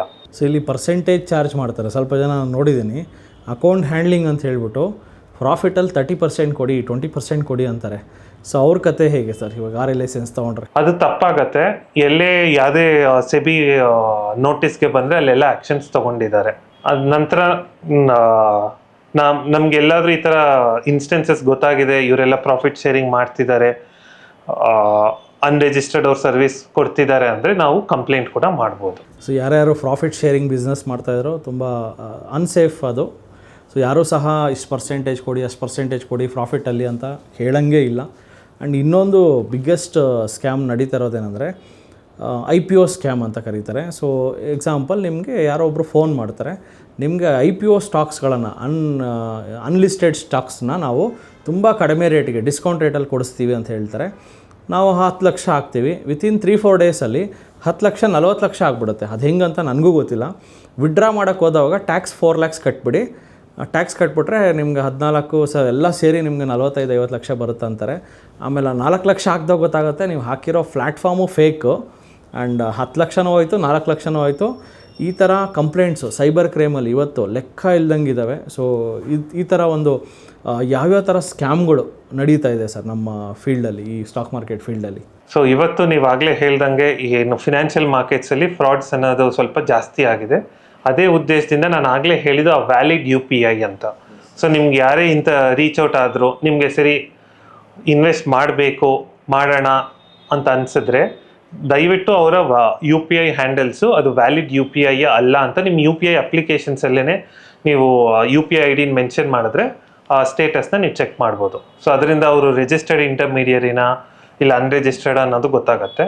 ಇನ್ನು ಕೆಲವು ಸಂದರ್ಭದಲ್ಲಿ ಏನಾಗಿರುತ್ತೆ ಅಂದರೆ ಯಾವುದೋ ಬ್ರೋಕರ್ ಹೆಸರು ಇಟ್ಕೊಂಡು ಇವ್ರು ಇನ್ನೊಂದು ಬ್ಯಾಕ್ ಎಂಡಲ್ಲಿ ಇನ್ನೊಂದು ಅಪ್ಲಿಕೇಶನ್ ಥರ ಬಿಲ್ಡ್ ಮಾಡಿಕೊಂಡು ಇವ್ರದೇ ಓನ್ ಅಕೌಂಟ್ ಡೀಟೇಲ್ಸ್ ಕೊಟ್ಟು ಮಾಡಿರ್ತಾರೆ. ಸೊ ಅದನ್ನೆಲ್ಲ ನೀವು ಇಲ್ಲಿ ಐಡೆಂಟಿಫೈ ಮಾಡ್ಕೋಬೋದು. ಅಂದರೆ ರಿಜಿಸ್ಟರ್ಡ್ ಬ್ರೋಕರ್ ಸಹ ನಾವು ಚೆಕ್ ಮಾಡ್ಕೋಬೋದು. So they say we are registered broker, but ನೀವು ನೋಡಿದ್ರೆ ಆ ಕಂಪನಿ ನಿಮಗೆಲ್ಲೂ ಸಿಗೋದೇ ಇಲ್ಲ, ಸೆಬಿ ವೆಬ್ಸೈಟಲ್ಲೂ ಸಿಗೋಲ್ಲ. ದಟ್ ಈಸ್ ಅನ್ರಿಜಿಸ್ಟರ್ಡ್ ಬ್ರೋಕರ್ಸು ಇದ್ದಾರೆ. ಆ್ಯಂಡ್ ಅವ್ರು ನೋಡೋದಕ್ಕೆ ಇಂಡಿಯನ್ ಬ್ರೋಕರ್ಸ್ ಥರನೇ ಕಾಣಿಸ್ತಾರೆ, but they are not Indian brokers. ಯಾವುದೋ ಒಂದು ಆ್ಯಪ್ ಕೊಡ್ತಾರೆ, ಇಲ್ಲ ಒಂದು ಗೂಗಲ್ ಕ್ರೋಮಲ್ಲಿ ಮಾತ್ರ ವೆಬ್ಸೈಟ್ ಓಪನ್ ಆಗುತ್ತೆ. ಸೊ ನಾವೇನಾದ್ರು ದುಡ್ಡು ಹಾಕಿದ್ರೆ ಸೊ ಆಮೇಲೆ ಗೊತ್ತಾಗುತ್ತೆ ಅದು ನಮ್ಮನ್ನು ಬ್ಲಾಕ್ ಮಾಡಾಕ್ತಾರೆ. ನೀವು ಯಾವಾಗ 10 ಲಕ್ಷ ಹಾಕಿ ಮತ್ತೆ 4 ಲಕ್ಷ ಹಾಕ್ತಿರೋ ಅಲ್ಲಿಗೆ ಕ್ಲೋಸ್. ಸೊ ಇದು ತುಂಬ ನಡೀತಾ ಇದೆ. ಸೊ ತುಂಬ ಹುಷಾರಾಗಿರಿ. ನಿಮ್ಗೆ ಯಾರಾದರೂ ಎಕ್ಸ್ಪೆಷಲಿ ಈ ಫೀಲ್ಡಲ್ಲಿ ಸರ್ ಯಾರೋ ಒಬ್ಬ ವ್ಯಕ್ತಿ ಬಂದು ನಿಮ್ಮ ದುಡ್ಡನ್ನು ನನ್ನ ಅಕೌಂಟಿಗೆ ಟ್ರಾನ್ಸ್ಫರ್ ಮಾಡಿ ಅಂದರೆ ಅದು ಲೀಗಲ್ಲ ಇಲ್ಲೀಗಲ್ಲ ಸ್ಟಾಕ್ ಮಾರ್ಕೆಟ್ ಫೀಲ್ಡಲ್ಲಿ? ಸ್ಟಾಕ್ ಮಾರ್ಕೆಟ್ ಫೀಲ್ಡಲ್ಲಿ ನಾವು ಕೆಲವು ಸೆಟ್ ಆಫ್ ಇಂಟರ್ಮೀಡಿಯರೀಸ್ ಅಂತ ಹೇಳ್ತೀವಿ, PMS ಮತ್ತು AIF ಅಂತ. ಆ ಕೇಸಲ್ಲಿ ಮಾತ್ರ ಅಕೌಂಟ್ ಹ್ಯಾಂಡ್ಲಿಂಗ್ ಪಾಸಿಬಿಲಿಟಿ ಇದೆ. AIF ಅಂದರೆ ಇವಾಗ ಮ್ಯೂಚುವಲ್ ಫಂಡ್ ಇರ್ತಾರೆ. ಇವಾಗ ನನ್ನ ಅಕೌಂಟಿಂದ ಅಲ್ಲಿ ಒಂದು ಟ್ರಸ್ಟ್ ಇಲ್ಲ ಅದು AIF ಇಲ್ಲ ಮ್ಯೂಚುವಲ್ ಫಂಡ್ AMC ಅಕೌಂಟ್ಗೆ ಟ್ರಾನ್ಸ್ಫರ್ ಮಾಡ್ತೀವಿ. ಆ ಕೇಸಲ್ಲಿ ಮಾತ್ರ ಆಗತ್ತೆ. ಬಿಟ್ಟರೆ ಇನ್ನು ನಾನು ರಿಸರ್ಚ್ ಅನಲಿಸ್ಟ್ ಇನ್ವೆಸ್ಟ್ಮೆಂಟ್ ಅಡ್ವೈಸರ್ ಆಗಿದ್ದೀನಿ, ಅವಾಗ ಅವ್ರಿಗೆ ಅಕೌಂಟ್ ಹ್ಯಾಂಡ್ಲಿಂಗ್ ಮಾಡ್ಬೋದಂದರೆ ಮಾಡೋದಕ್ಕಾಗೋದಿಲ್ಲ. ಇನ್ವೆಸ್ಟ್ಮೆಂಟ್ಸ್ ಎಲ್ಲ ನಮ್ಮ ಹೆಸರಲ್ಲೇ ಇರಬೇಕು. ಇವಾಗ ನೀವು ರಿಜಿಸ್ಟರ್ಡ್ RA, ಸೊ ನೀವು ನನಗೆ ರೆಕಮೆಂಡೇಶನ್ ಕೊಡ್ಬೋದು. ನಾನು ರೆಕಮೆಂಡೇಶನಿಂದ ನನ್ನ ಹತ್ರ ಇರೋ ಓನ್ ಟ್ರೇಡಿಂಗ್ ಅಕೌಂಟ್ ಡಿಮ್ಯಾಟ್ ಅಕೌಂಟಲ್ಲಿ ನಾನು ಟ್ರೇಡ್ಸ್ ಎಕ್ಸಿಕ್ಯೂಟ್ ಮಾಡ್ತೀನಿ. ಸೊ ಇನ್ವೆಸ್ಟ್ಮೆಂಟ್ ನನ್ನ ಹತ್ರ ಇರುತ್ತೆ, ನನ್ನ ಹೆಸರಲ್ಲೇ ಇರುತ್ತೆ. ಸೊ ಯಾವುದೇ ಕಾರಣಕ್ಕೂ ನಿಮ್ಗೆ ಯಾರಾದರೂ ನನ್ನ ಅಕೌಂಟ್ಗೆ ದುಡ್ಡು ಹಾಕಿ ಅವ್ರ ಅಕೌಂಟ್ಗೆ ಅಂದರೆ ಕೇಳ್ತಾರೆ ಅವರೇ, ಸರ್ ನಮ್ಮ ಅಕೌಂಟ್ಗೆ ಹಾಕ್ಬಿಡಿ ಸರ್ ನಾವೇ ಹ್ಯಾಂಡಲ್ ಮಾಡ್ತೀವಿ ಅಂತ. ಸೊ ಯಾವ ಕಾರಣಕ್ಕೂ ಸ್ಟಾಕ್ ಮಾರ್ಕೆಟ್ ಫೀಲ್ಡಲ್ಲಿ ಬೇರೆಯವ್ರ ಅಕೌಂಟ್ ನೀವು ದುಡ್ಡು ಟ್ರಾನ್ಸ್ಫರ್ ಮಾಡ್ತಾಯಿದ್ರೆ ಮರ್ತೋಗಿ, ಆ ದುಡ್ಡನ್ನು ಮರ್ತೋಗಿ, ಆ ದುಡ್ಡು ಯಾವತ್ತೂ ವಾಪಸ್ ಬರೋಲ್ಲ, which is very very tough. So ಅದು ದೊಡ್ಡ ಸ್ಕ್ಯಾಮ್ಗೆ ಸಿಕ್ಕಾಕೋತಾ ಇದ್ದಾರೆ. ಸೊ ನಿಮ್ಮ ಅಕೌಂಟಲ್ಲೇ ನಿಮ್ಮದೇ ಒಂದು ಡಿಮ್ಯಾಟ್ ಅಕೌಂಟ್ ಮಾಡಿಸಿ, ನಿಮ್ಮ ಅಕೌಂಟಲ್ಲೇ ದುಡ್ಡಿದ್ರೆ ಅದು ನಿಮ್ಮ ಕಂಟ್ರೋಲಲ್ಲಿರುತ್ತೆ. ಅದೇ ಬೇರೆಯವ್ರ ಅಕೌಂಟ್ಗೆ ಹೋದ್ಮೇಲೆ ಅದು ನಿಮ್ಮ ಕಂಟ್ರೋಲ್ಗೆ ಸಿಗಲ್ಲ. ಸೊ ಆ್ಯಂಡ್ ಗುಲ್ಬರ್ಗ ಈ ಕಡೆ ನಾರ್ತ್ ಕರ್ನಾಟಕ ಕಡೆ ಇದು ನಡೀತಾ ಇದೆ. 3% ಸ್ಕ್ಯಾಮ್, 5% ಸ್ಕ್ಯಾಮ್ಗಳು ಇವತ್ತು ನಡೀತಾ ಇದೆ. ಮೈಸೂರಲ್ಲೂ ನಡೀತಾ ಇದೆ. ತಿಂಗಳಿಗೆ 5% ಕೊಡ್ತಾರಂತೆ. 1 ಲಕ್ಷ ಹಾಕ್ಬಿಟ್ರೆ ತಿಂಗಳಿಗೆ ನಿಮ್ಮ ಅಕೌಂಟ್ಗೆ 5,000 ಬಂದು ಬಿದ್ದುಬಿಡುತ್ತೆ. ಅದು ಬರ್ತಾ ಇದೆ ಅಂತೆ. ನನಗೆ ಹೇಳ್ತಾರೆ, ನನಗೆ ಕನ್ವಿನ್ಸ್ ಮಾಡ್ತಾರೆ, ಸರ್ ಬರ್ತಾ ಇದೆ ಸರ್, ನಿಜವಾಗ್ಲೂ ಬರ್ತಾ ಇದೆ ಸರ್, 1 ಇಯರಿಂದ ಬರ್ತಾ ಇದೆ ಅಂತ. ಸೊ ಇದ್ರ ಬಗ್ಗೆ ನಿಮ್ಮ ಅನಿಸಿಕೆ ಸರ್? ಸೊ ದಯವಿಟ್ಟು ಇಂಥ ಸ್ಕೀಮ್ಗಳಿಂದ ದೂರ ಇಡಿ. ತಿಂಗಳಿಗೆ 5% ಅನ್ನೋದು, 3% ಅನ್ನೋದು ಅಸಾಧ್ಯ. ಅದು any financial field R any business 3%, 2%, 5% ಅನ್ನೋದು ಸ್ಕ್ಯಾಮ್. ತಿಂಗಳಿಗೆ ಏನೋ ಒಂದು 50 ಪೈಸಾ ಒಂದು FD ರಿಟರ್ನ್ ಥರ ಬರ್ತಾಯಿದೆ ಅಂದರೆ ದಟ್ಟು ಮ್ಯೂಚುವಲ್ ಫಂಡಲ್ಲಿ ಹಾಕಿ SWP ಮಾಡಿದ್ರೆ ಓಕೆ. ಮ್ಯೂಚುವಲ್ ಫಂಡ್ ಬಿಟ್ಟು ಬೇರೆ ಏನೋ ಟ್ರೇಡಿಂಗ್ ಮಾಡ್ತಾರಂತೆ, ಫೋರೆಕ್ಸ್ ಟ್ರೇಡಿಂಗ್ ಮಾಡ್ತಾರಂತೆ, ಕ್ರಿಪ್ಟೋ ಮಾಡ್ತಾರಂತೆ ಅಂತ ಹಾಕಿದ್ರೆ ಆಲ್ಮೋಸ್ಟ್ ನಿಮ್ಮ ದುಡ್ಡು ಕಳ್ಕೊಂಡ್ರಿ ಅಂತಲೇ ಅದು ಅರ್ಥ. ಆ್ಯಂಡ್ ಸ್ವಲ್ಪ ಜನ ಪ್ರೂವ್ ಮಾಡಿದ್ದಾರೆ ಸರ್ 1 ಇಯರಿಂದ ಬರ್ತಾ ಇದೆ ಅಂತ. ಸೊ ಅರ್ಥ ಮಾಡ್ಕೊಳ್ಳಿ, 1 ಇಯರಿಂದ ಬರ್ತಾ ಇರ್ಬೋದು, ಮೇ ಬಿ ಇನ್ನೂ 1 ವರ್ಷವೂ ಬರ್ಬೋದೇನೋ. ಬಟ್ ಯಾವಾಗ ನಿಮ್ಮ ಫಂಡ್ ಮ್ಯಾನೇಜ್ ಮಾಡ್ತಾ ಇರೋರಿಗೆ ಕಲೆಕ್ಷನ್ ಜಾಸ್ತಿ ಆಗುತ್ತಲ್ಲ, ಯಾಕಂದರೆ ರೆಫರ್ ಮಾಡ್ತಾ ಇನ್ನು 4 ಜನ ರೆಫರ್ ಮಾಡಿದ್ರೆ ಇಷ್ಟು ಕಮಿಷನ್ನು ಅಂತ ಇರ್ತದೆ. ರೆಫರ್ ಮಾಡ್ತಾ ಒಂದು ಒಳ್ಳೆ ಕಲೆಕ್ಷನ್ ಆಗುತ್ತೆ, ಒಂದು 100 ಕೋಟಿನ 200 ಕೋಟಿನ 500 ಕೋಟಿ ಕಲೆಕ್ಷನ್ ಆಗುತ್ತಲ್ಲ, ಕಲೆಕ್ಷನ್ ಆಗೋವರೆಗೂ ಕೊಡ್ತಾ ಇರ್ತಾರೆ. ಒಂದು ದೊಡ್ಡ ಅಮೌಂಟ್ ಕಲೆಕ್ಷನ್ ಆದಮೇಲೆ ಎತ್ಕೊಂಡು ಓಡೋಗ್ತಾರೆ. ಇದೇ ಒಂದು ನಿಜವಾದ ಸತ್ಯ. ಸ್ಟಾರ್ಟಿಂಗಲ್ಲಿ ಬಂದು ಹಾಕಿದವ್ರೆ ಬಚಾವಾದರು, ಎಂಡಿಂಗಲ್ಲಿ ಸಿಕ್ಕಾಕೊಂಡವರು ಟ್ರ್ಯಾಪ್ ಆಗ್ತಾರೆ. So this is how the business. ಯಾವ ಕಾರಣಕ್ಕೂ ಆ ಥರ 5% ಸ್ಕೀಮು 3% ಸ್ಕೀಮಲ್ಲ, ಅದು ಸ್ಕ್ಯಾಮು. ಸೊ ಹುಷಾರಾಗಿರಿ. ನಿಮ್ಮ ದುಡ್ಡನ್ನು ನಿಮ್ಮ ಡಿಮ್ಯಾಟ್ ಅಕೌಂಟಲ್ಲಿ ಇಟ್ಕೊಳ್ಳಿ, ಇಲ್ಲ ಬ್ಯಾಂಕಲ್ಲಿ ಇಡಿ, ಇಲ್ಲ ಸ್ಟಾಕ್ ಮಾರ್ಕೆಟಲ್ಲಿ ತುಂಬ ಹುಷಾರಾಗಿರಿ. ಸೊ ಏನೇ ಒಂದು ಸಲಹೆಗಳು ಬೇಕಾದ್ರೂ ನಮ್ಮ ಸರ್ ಇದ್ದಾರೆ, ನಾವಿದ್ದೀವಿ, ಬಂದು ಇಂಟ್ರ್ಯಾಕ್ಟ್ ಮಾಡಿ, ಫೇಸ್ ಟು ಫೇಸ್ ಸಿಗ್ತಾರ. ನಾನು ಮೊನ್ನೆ ಒಬ್ಬರು ಶಿವಮೊಗ್ಗದವರು ಸರ್, ಅವರು ಎಲ್ಲೋ ಹೈದ್ರಾಬಾದು ಬಾಂಬೆಯಿಂದ ಫೋನ್ ಮಾಡಿದ್ದಾರೆ, 50 ಲಕ್ಷ ಟ್ರಾನ್ಸ್ಫರ್ ಮಾಡಿದ್ದಾರೆ. 50 ಲಕ್ಷ 2 ಕೋಟಿ ಆಗಿದೆ ವಿತಿನ್ 15 ಡೇಸ್ 20 ಡೇಸ್ಗೆ. ಅದೇನೋ ಪ್ರೀ IPO ಸ್ಟಾಕ್ಸ್ ಅಂತೆ. 2 ಕೋಟಿ ವಿಡ್ರಾ ಮಾಡೋದಕ್ಕೆ 2 ಕೋಟಿ ವಿಡ್ರಾ ಮಾಡೋದಕ್ಕೆ ಮತ್ತೆ 20 ಲಕ್ಷನ ಕಮಿಷನ್, ಇದು ಏನೋ ಟ್ಯಾಕ್ಸ್ ಕಟ್ಟಬೇಕು, ಅಲ್ಲಿಂದ ಬರ್ತಾ ಇದೆ ಲೋಡು, ಲಾರಿಯಲ್ಲಿ ಬರ್ತಾ ಇದೆ, ಹಂಗೆ ಹಿಂಗೆ ಅಂತ ಹೇಳ್ತಾ ಇದ್ದಾರೆ. ಸೊ ಅವ್ರ ಪಾಪ ಹಾಕೋದಕ್ಕೆ ಹೋಗ್ಬಿಟ್ಟಿದ್ದಾರೆ, 20 ಲಕ್ಷ ಏನೋ ಅರೇಂಜ್ ಮಾಡಿಕೊಂಡು. ಬಟ್ ಅಗೇನ್ ಸದ್ಯಕ್ಕೆ ಅಲ್ಲಿಗೆ ನಿಲ್ಲಿಸಿದ್ರು. ಸೊ ಲಕ್ಕಿಲಿ ಬಟ್ ಆ 50 ಲ್ಯಾಕ್ಸ್ ಅಂತೂ ಹೋಯಿತು. ಇವತ್ತಿಗೂ ಸಹ ಅವರು ಅದು ಯಾವುದೋ ಪ್ರಾಪರ್ಟಿ ಮಾರಿರೋ ದುಡ್ಡು 50 ಲ್ಯಾಕ್ಸ್ ಕಳ್ಕೊಂಡ್ರು. ಸೊ ಇನ್ನೂ 20 ಲಕ್ಷ ಸಾಲ ಮಾಡೋಕ್ಕೂ ಹೋಗಿದ್ರು. ಸೊ ಈ ಥರ ತುಂಬ ದೊಡ್ಡ ಸ್ಕ್ಯಾಮ್ಗಳು ನಡೀತಾ ಇದೆ ಸರ್. ಸೊ ಇದ್ರ ಬಗ್ಗೆ ಅವೇರ್ನೆಸ್ ಮೂಡಿಸಿದಷ್ಟು ಹೆಚ್ಚಿಗೆ ಇನ್ನೂ ಹೆಚ್ಚು ಎಷ್ಟು ವೀಡಿಯೋ ಮಾಡಿದ್ರು ಸಾಕಾಗಲ್ಲ ಸರ್. ಇವಾಗ ಸ್ಟಾಕ್ ಮಾರ್ಕೆಟಲ್ಲಿ ತುಂಬ ಜನ ಬಿಗಿನರ್ಸ್ಗಳು ಬರ್ತಾರೆ. ನಾನು ನೋಡ್ದಂಗೆ ಬರೀ 10,000 20,000 ಹಾಕ್ತಾರೆ. ದಿನಕ್ಕೇ ಅವರು ಒಂದು 20 30 50 ಟ್ರೇಡ್ ಮಾಡ್ತಾರೆ. ಸೊ ಆ ಥರ ಮಾಡಿದವಾಗ what are the consequences? Actual ಆಗಿ ಬ್ರೋಕರೇಜ್ ಇಶ್ಯೂ ಇರುತ್ತೆ, ಕೆಲವೊಬ್ರು ಇಂಟ್ರಾಡೇ ಮಾಡ್ತಾರೆ. ಬಟ್ ಏನಾಗುತ್ತೆ, ಅವ್ರಿಗೆ ಇನ್ಫಾರ್ಮೇಶನ್ ಅಥವಾ ಡಾಟಾ ಏನಿರುತ್ತೆ, ಈಗ ಅವರು ಸ್ಟಡಿ ಮಾಡಿರೋರಾದ್ರೆ 10,000 ಎಲ್ಲ ಹಾಕಿ ಮಾಡಕ್ ಹೋಗಲ್ಲ. ಸೊ ನೀವು ಸ್ಟಡಿ ಮಾಡಿರಲ್ಲ, ಯಾವುದೋ ವೆಬ್ಸೈಟ್ ಅಥವಾ ಯಾವುದೋ ಡಿಮ್ಯಾಟ್ ಅಕೌಂಟ್ ಇರುತ್ತೆ, ಆ ಡಿಮ್ಯಾಟ್ ಅಲ್ಲಿ ಅವ್ರದ್ದು ಇದನ್ನ ಹಾಕಿರ್ತಾರೆ, ಇದಿಷ್ಟು ಹೋಗ್ಬೋದು ಅಂತಾರೆ. ಅಥವಾ ಮೊಬೈಲಿಗೆ ಮೆಸೇಜ್ ಬರುತ್ತೆ, ನೋಡಿ ಈ ಸ್ಟಾಕ್ ಇವತ್ತು ಹತ್ತುತ್ತೆ ಅಂತ ಹೇಳ್ತಾರೆ. ಸೊ ಈಗ ಏನಾಗುತ್ತೆ, ಅದೊಂಥರ ಪುಲ್ಲಿಂಗ್. ಅದು ಈಗ 100 ಜನಕ್ಕೆ ಒಂದೇ ಮೆಸೇಜ್ ಕಳಿಸ್ತೀನಿ ನಾನು, ಇವತ್ತು ಟಾಟಾ ಪವರ್ ಹಾಕಿ ಹತ್ತುತ್ತೆ ಅಂತ ಹೇಳ್ತೀನಿ. ಅಬ್ವಿಯಸ್ಲಿ 100 ಜನ ಹಾಕಿದ ತಕ್ಷಣ ಆಬ್ವಿಯಸ್ಲಿ ಡಿಮ್ಯಾಂಡ್ ಜಾಸ್ತಿ ಆಗುತ್ತೆ. ಡಿಮ್ಯಾಂಡ್ ಜಾಸ್ತಿ ಆಗ್ತಿದ್ದಂಗೆ ಸಪ್ಲೈ ಕಡಿಮೆ ಇದ್ದಾಗ ಆಬ್ವಿಯಸ್ಲಿ ಪ್ರೈಸ್ ಹತ್ತುತ್ತೆ. ಸೊ ಇದನ್ನ ಏನ್ ಮಾಡಿರ್ತಾರೆ, ಇದು ಒಂಥರ ಸ್ಕ್ಯಾಮೆ. ಸೊ ಆದ್ರಿಂದ ದಯವಿಟ್ಟು ಯಾರು ಇವಾಗ ಇವತ್ತಿಗೆ ನಾನು ನಾಳೆ ದಿನ ಕೋಟ್ಯಾಧಿಪತಿ ಆಗ್ಬಿಡ್ತೀನಿ ಅಂತ ಅನ್ಕೊಂಡು ದಯವಿಟ್ಟು ಯಾರು ಬರಬೇಡಿ. ಒಂದೇ ದಿನಕ್ಕೆ ಯಾರು ರಿಚ್ ಆಗಲ್ಲ. ನಿಧಾನಕ್ಕೆ ಗ್ರ್ಯಾಜುವಲ್ ಆಗಿ ಅರ್ಥ ಮಾಡ್ಕೊಂಡು ನೀವು ಕ್ಲೀನಾಗಿ ಅದು ಏನಿದೆ ಪ್ರೋಸೆಸ್ಸು ಅದನ್ನು ಅರ್ಥ ಮಾಡ್ಕೊಂಡು ನಂತರ ನೀವು ಮಾರ್ಕೆಟ್ಗೆ ಇನ್ವೆಸ್ಟ್ ಮಾಡಿದಷ್ಟು ಒಳ್ಳೇದು. ಇವಾಗ ಏನಾಗುತ್ತೆ, ಕೆಲವೊಬ್ರು ನಾನು ಎಲ್ಲ ಬಿಟ್ಬಿಡ್ತೀನಪ್ಪ, ಬರೀ ಸ್ಟಾಕ್ ಮಾರ್ಕೆಟ್ ಮಾಡ್ಕೊಂಡಿರ್ತೀನಿ ಅಂತ. ಯಾಕೆ ಅವರು ಸಂಪೂರ್ಣವಾಗಿ ಅದ್ರ ಬಗ್ಗೆ ಮಾಹಿತಿ ಇದ್ದು ಅದನ್ನು ಮಾಡಿದ್ರೆ ಅದರ ಯಶಸ್ಸು ಕಾಣ್ಬೋದು.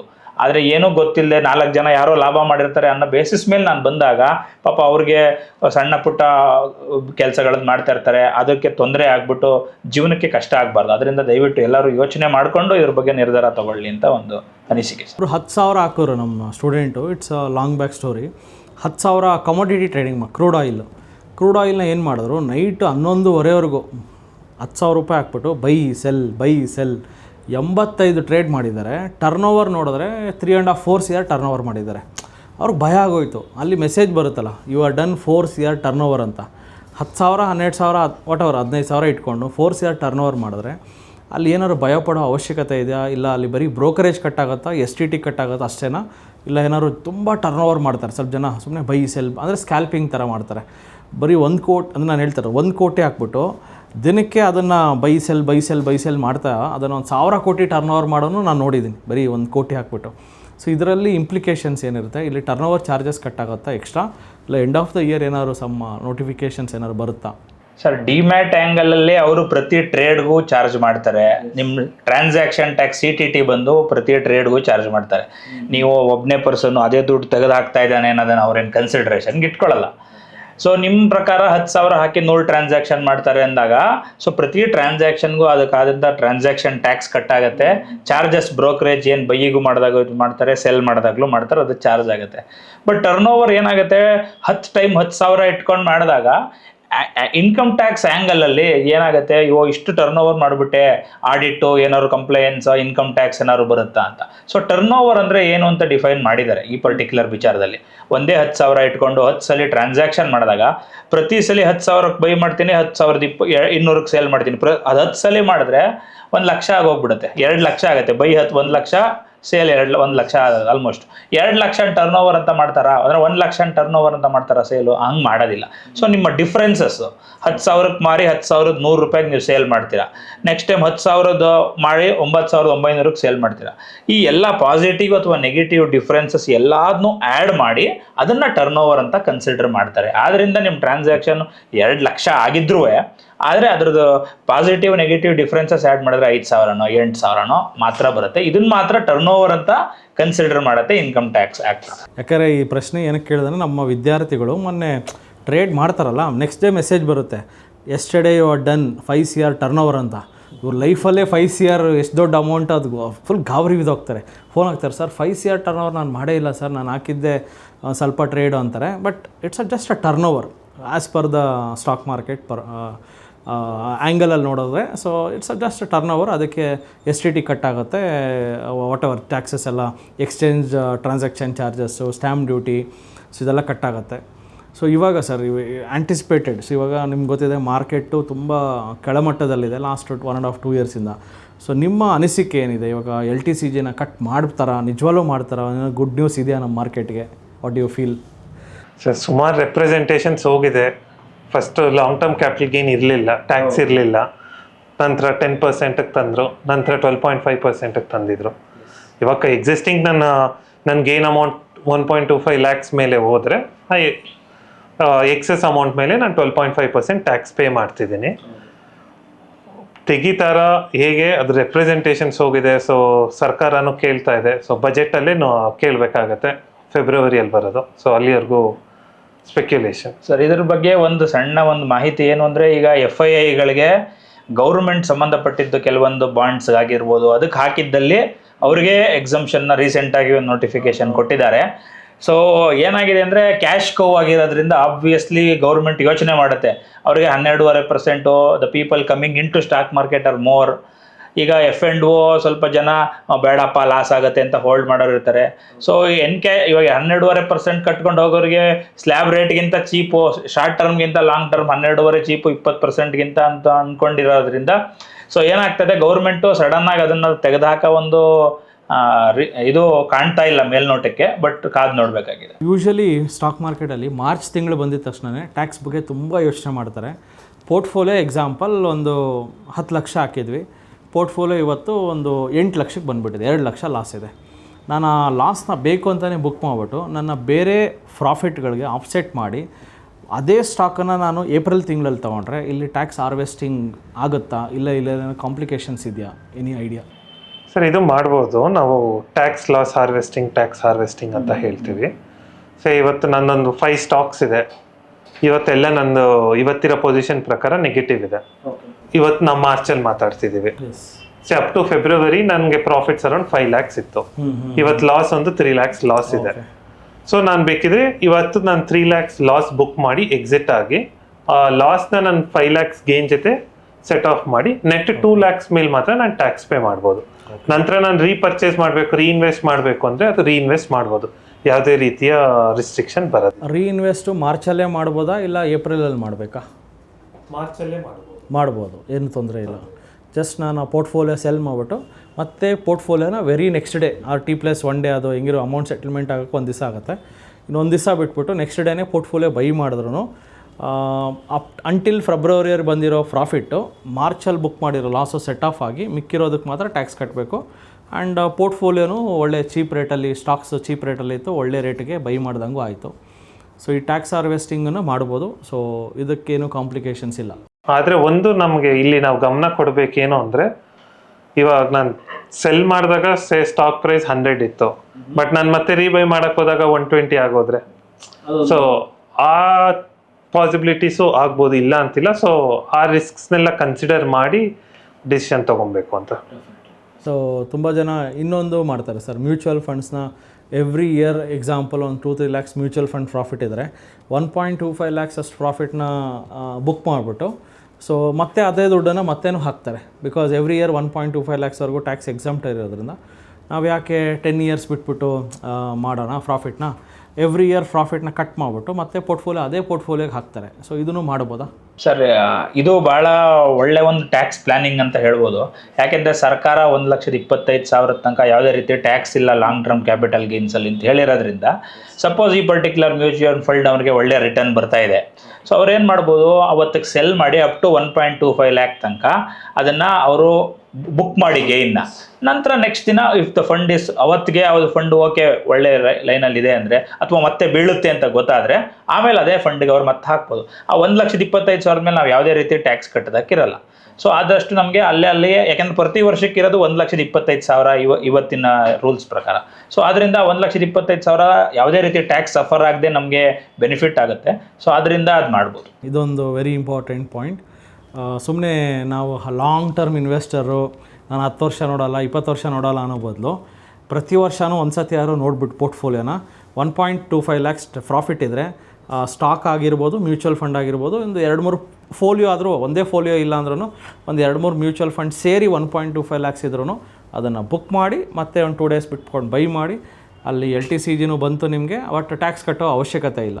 ಬಟ್ ಅಲ್ಲ IT ಫೈಲ್ ಮಾಡಬೇಕಾಗತ್ತಾ ಅಂದರೆ ಕಟ್ಟೋ ಅವಶ್ಯಕತೆ ಇಲ್ಲ, but still we should file IT ಅಲ್ವಾ ಸರ್? ಆದರೆ ಇಲ್ಲಿ ಏನು ಹೇಳ್ತಾರೆ ಅಂದರೆ ಇದು ಟ್ಯಾಕ್ಸ್ ಕ್ಯಾಲ್ಕುಲೇಷನಲ್ಲಿ ಬರಲ್ಲ.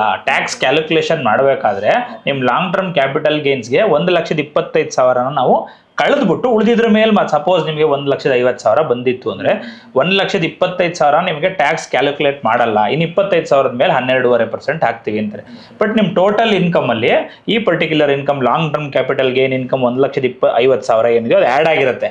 ಟ್ಯಾಕ್ಸ್ ಕ್ಯಾಲ್ಕುಲೇಟ್ ಮಾಡಬೇಕಾದ್ರೆ ಯಾಕೆಂದರೆ tax total income first compute ಮಾಡಿ ನಂತರ ನಾವು ಟ್ಯಾಕ್ಸ್ ಕ್ಯಾಲ್ಕುಲೇಷನ್ಗೆ ಹೋಗ್ತೀವಿ. ಸೊ ಟ್ಯಾಕ್ಸ್ ಕ್ಯಾಲ್ಕುಲೇಷನ್ ಆಗಬೇಕಾದ್ರೆ ಆ ಪರ್ಟಿಕ್ಯುಲರ್ ಪೋರ್ಷನ್ 1,25,000 ಮೇಲೆ ಟ್ಯಾಕ್ಸ್ ಬೀಳೋದಿಲ್ಲ. ಉಳಿದಿರೋ 25,000 ಮೇಲೆ ಮಾತ್ರ 12.5% ಬೀಳುತ್ತೆ. ಸೊ ಆದರೆ ಇಲ್ಲಿ ಏನಾಗುತ್ತೆ, ಇವಾಗ ನೀವು file long term capital gain ಇದೆ, ಹೇಗೋ 1,25,000 ತನಕ ಎಕ್ಸಾಮ್ಷನ್ ಅಪ್ಪ ಫೈಲ್ ಮಾಡೋದು ಬೇಡ ಅಂತ ಅಂದ್ಕೊಂಡ್ರೆ ಅದು ತಪ್ಪಾಗುತ್ತೆ. ನಾವು ಅದನ್ನು ಇಂಟಿಮೇಟ್ ಮಾಡಲೇಬೇಕು, ಅದನ್ನು ಫೈಲ್ ಮಾಡಲೇಬೇಕು. ಸರ್, ಇನ್ನು ಸ್ವಲ್ಪ ಜನ ಇದ್ದಾರೆ BPL ಕಾರ್ಡು ಇದೆ ಸರ್, ನಾವು ಟ್ರೇಡಿಂಗ್ ಮಾಡ್ತಾ ಇದ್ದೀವಿ, ನಾನು BPL ಕಾರ್ಡು ನಿಂತೋಗ್ಬಿಡುತ್ತಾ ಅಂತ ಕೇಳ್ತಾ ಇದ್ದಾರೆ ಸರ್, ಇದಕ್ಕೇನು? ಸರ್, BPL ಕಾರ್ಡ್ ಹೋಲ್ಡರ್ಸ್ಗೆ ಇವಾಗಿರೋ ಗೌರ್ಮೆಂಟ್ ಲಿಮಿಟ್ ಪ್ರಕಾರ 1,20,000 ರೂಪಾಯಿ ಮೇಲೆ ಇನ್ಕಮ್ ಇದ್ದರೆ ಅವ್ರಿಗೆ BPL ಕಾರ್ಡ್ ಫೆಸಿಲಿಟೀಸ್ನ ಕೊಡೋದಿಲ್ಲ ಅಂತ ಆಗಿದೆ. ಸಪೋಸ್ ಏನು ಮಾಡಿರ್ತಾರೆ, ಇನ್ಕಮ್ ಟ್ಯಾಕ್ಸ್ ರಿಟರ್ನ್ ಫೈಲ್ ಮಾಡಿಬಿಟ್ಟಿರ್ತಾರೆ, ಅವ್ರ ಇನ್ಕಮ್ ಜಾಸ್ತಿ ತೋರಿಸಿರ್ತಾರೆ. ಆಗೇನಾಗುತ್ತೆ, ಅವ್ರದ್ದು ಹೆಸರದು ಅವರು ಸಪೋಸ್ ರೇಷನ್ ಕಾರ್ಡಲ್ಲಿ ಅವ್ರ ಹೆಸರಿದ್ದರೆ ಆಗ ಇಡೀ ಮನೆಗೆ ಕಟ್ಟಾಗಿ ಹೋಗ್ಬಿಡುತ್ತೆ. ಯಾರ್ಯಾರು ಈ ಥರ ಏನಾದ್ರು ಮಾಡಿದರೆ ಅವ್ರಿಗೆ ಇನ್ಕಮ್ ಟ್ಯಾಕ್ಸ್ ಸಪೋಸ್ ಏನಾಗುತ್ತೆ, ಕೆಲವೊಬ್ರು ಆಟೋ ಓಡಿಸ್ತಾ ಇರ್ತಾರೆ ಅಥವಾ ಕೆಲವೊಬ್ರು ಸಣ್ಣ ಪುಟ್ಟ ಕೆಲಸ ಮಾಡ್ತಾ ಇರ್ತಾರೆ, ಅವ್ರಿಗೆ ಇನ್ಕಮ್ಮು ಕಡಿಮೆ ಇರುತ್ತೆ, ಆದರೆ ಅವ್ರಿಗೆ ಯಾವುದೋ ಒಂದು ಇನ್ಕಮ್ ಟ್ಯಾಕ್ಸ್ ರಿಟರ್ನ್ ಫೈಲ್ ಮಾಡಬೇಕು. ಯಾಕೆಂದರೆ ಮನೆಗೆ ಹೌಸಿಂಗ್ ಲೋನ್ ಕೊಡಬೇಕು, ಇನ್ಕಮ್ ಟ್ಯಾಕ್ಸ್ ರಿಟರ್ನ್ ತಗೊಬನ್ನಿ ಅಂತಾರೆ, ಅಥವಾ ಇನ್ನೇನೋ ಒಂದು ಆಟೋ ಲೋನ್ ತಗೋಬೇಕು, ಇನ್ಕಮ್ ಟ್ಯಾಕ್ಸ್ ರಿಟರ್ನ್ ತಗೊಬನ್ನಿ ಅಂತಾರೆ. ಪಾಪ ಅವ್ರಿಗೆ ಗೊತ್ತಿಲ್ಲದೆ ಆ ಲೋನ್ಗೋಸ್ಕರ ಇನ್ಕಮ್ ಟ್ಯಾಕ್ಸ್ ರಿಟರ್ನ್ ಫೈಲ್ ಮಾಡಿಬಿಡ್ತಾರೆ. ಆ ಇನ್ಕಮ್ ಟ್ಯಾಕ್ಸ್ ರಿಟರ್ನ್ ಫೈಲ್ ಮಾಡ್ತಾವ್ರು ಅವ್ರ ಇನ್ಕಮ್ 3 ಲಕ್ಷನೋ 4 ಲಕ್ಷನೋ ಎಷ್ಟಿದೆಯೋ ಅಷ್ಟು ತೋರಿಸ್ಬಿಟ್ಟಿರ್ತಾರೆ, ಅಥವಾ ಜಾಸ್ತಿನೇ ತೋರಿಸಿರ್ತಾರೆ ಲೋನ್ ಬರಲಿ ಅಂತ. ಆಮೇಲೆ ಆ ನಂತರ ಏನಾಗುತ್ತೆ, ಅವ್ರ BPL ಕಾರ್ಡ್ ಕ್ಯಾನ್ಸಲ್ ಆಗೋ ಸಾಧ್ಯತೆ ಇರುತ್ತೆ. ಟ್ರೇಡರ್ಸ್ಗಳು ಜನರಲಿ ಭಯಪಡೋ ಅವಶ್ಯಕತೆ ಇಲ್ಲ. ನೀವು 1.25 ಲ್ಯಾಕ್ಸ್ ಅಷ್ಟು IT ಫೈಲ್ ಮಾಡಿದ್ರೆ ನಿಮ್ಮ BPL ಕಾರ್ಡ್ ಕ್ಯಾನ್ಸಲ್ ಆಗುತ್ತೆ. ನೀವು ಸಣ್ಣ ಪುಟ್ಟ ಹೂಡಿಕೆ ಮಾಡಿಕೊಂಡು long term capital gain tax, so ಅದು ನೀವು ಎಕ್ಸಾಂಪಲ್, ನಾನಿವತ್ತು ಪೋರ್ಟ್ಫೋಲಿಯೋ ಬಿಲ್ಡ್ ಮಾಡ್ತಾಯಿದ್ದೀನಿ, ನಾನು ಇನ್ನು ಪೋರ್ಟ್ಫೋಲಿಯೋನ 10 ವರ್ಷ ಮುಟ್ಟಲ್ಲ, 10 ವರ್ಷ ನಾನು ಸೇಲೇ ಮಾಡಲ್ಲ ಅಂದಮೇಲೆ ನಾನು IT ಕಟ್ಟೋ ಅವಶ್ಯಕತೆ ಇಲ್ಲ. ಕರೆಕ್ಟ್ ಅಲ್ಲ ಸರ್? ಸೊ IT ಕಟ್ಟೋ ಅವಶ್ಯಕತೆ ಇಲ್ಲ. ಆವಾಗ ನಿಮಗೆ BPL ಕಾರ್ಡ್ ಏನೂ ಭಯಪಡೋ ಅವಶ್ಯಕತೆ ಇಲ್ಲ. ಸೊ ನಾನು ಹೇಳೋದು, ಯಾರ್ಯಾರು BPL ಕಾರ್ಡ್ ಹೋಲ್ಡರ್ಸ್ ಇದ್ದೀರೋ ನೀವು ಜಸ್ಟ್ ಹೂಡಿಕೆ ಮಾಡಿ, ಟ್ರೇಡಿಂಗು, F&O, ಫ್ಯೂಚರ್ಸ್ ಆಪ್ಷನ್ಸ್ ಮಾಡೋದು, IT ಫೈಲ್ ಮಾಡೋದು, ಅದೇನು ನಿಮಗೆ ಅದು ಅಫೆಕ್ಟ್ ಆಗುತ್ತೆ BPL ಕಾರ್ಡ್ಗೆ. ಬಟ್ ನೀವು ಜಸ್ಟ್ ಇನ್ವೆಸ್ಟ್ ಮಾಡಿಕೊಂಡು ಮ್ಯೂಚುವಲ್ ಫಂಡಲ್ಲಿ ಇನ್ವೆಸ್ಟ್ ಮಾಡಿಕೊಂಡು ಇನ್ನೂ 10-15 ವರ್ಷ ನೀವು ಜಸ್ಟ್ ಇನ್ವೆಸ್ಟ್ ಮಾಡ್ಕೊಂಡು ಹೋದರೆ, ಸೊ 10-15 ವರ್ಷಕ್ಕೆ ನೆಕ್ಸ್ಟು BPL ಕಾರ್ಡ್ ಇರುತ್ತಾ ಇಲ್ಲೋ ಗೊತ್ತಿಲ್ಲ, ಆವಾಗ ಗೌರ್ಮೆಂಟ್ ಏನೇನು ಚೇಂಜಸ್ ಮಾಡುತ್ತೋ ಗೊತ್ತಿಲ್ಲ.